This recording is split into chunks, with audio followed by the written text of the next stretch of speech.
Round થોડા દિવસો પછી એસએસસી જેડીનું કે 1600 મીટરનું પ્રેક્ટિકલની શરૂઆત થવાની છે. તો પહેલો રાઉન્ડ ક્યાંથી દોડવો, બીજો રાઉન્ડ ક્યાંથી દોડવો, ત્રીજો રાઉન્ડ કેવી રીતે દોડવો અને લાસ્ટ રાઉન્ડ કેવી રીતે દોડવું. તો બેનો માટે પણ આવી રીતે તમે ભરતીમાં જશો એટલે તમારો આવી રીતે મજાનો એક ટ્રેક તમને જોવા મળશે. બેનોને દોડવાનું છે 1600 મીટર 8.5 મિનિટની અંદર પૂરું કરવાનું છે. અને સેન્સર એટલે તમારી એક ચીપ, એટલે આવી રીતની તમારે ચીપ જોવા મળશે.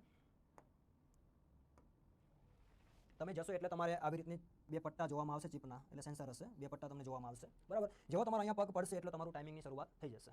જ્યાં સુધી તમે અહીંયા પગ નહીં મૂકો ત્યાં સુધી તમારું ટાઈમિંગની શરૂઆત થવાની નથી. ભલે આપણે માની લો ઘણા બધાને બહેનોને કેવું હશે કે જો પેલા બેન તો નીકળી ગયા તો ત્યાંથી ટાઈમિંગ ગણવામાં આવશે, એવું નથી હોતું. ભલે તમે માની લો તમે અહીંયા લાઈનમાં છો, તમારો 40મો નંબર છે, તો તમારે બિલકુલ ટેન્શન લેવાની જરૂર નથી. તમે જ્યાં સુધી તમારો અહીંયા આવીને તમારો પગ નહીં પડે ત્યાં સુધી તમારું ટાઈમિંગની શરૂઆત નથી થવાની. તમે પાછળ હોય કે આગળ એનો કોઈ ફરક નથી પડવાનો, પણ બનતા સુધી જો તમે આગળ રહેવાની કોશિશ કરશો તો આગળ રહેવાનો એટલો ફાયદો થઈ શકે છે કે તમે દોડવાની જ્યારે અહીંયા તમારું ટાઈમિંગ શરૂ થશે, જ્યારે તમે દોડતા હો તો તમારો આખો ટ્રેક્શન ખાલી ખમ હશે. માની લો પહેલો રાઉન્ડ તમે આખો દોડી લેશો ત્યાં સુધી તમને અહીંયા કોઈ પણ બેનો જોવા નહીં મળે. એટલે તમે બીજો રાઉન્ડ પણ તમે આરામથી બિંદાસથી દોડી જશો અને બધી બેનો ભેગું થશે. અને કયા રાઉન્ડમાંથી બધી બેનો ભેગા થશે? બીજો રાઉન્ડ, ત્રીજો રાઉન્ડ અને ચોથા રાઉન્ડમાં. ત્રીજો અને ચોથા રાઉન્ડમાં ખાસ કરીને બધા બેનો તમારા આખા રાઉન્ડમાં જોવા મળશે, એટલે ખાસ કરીને એટલું ધ્યાન રાખજો.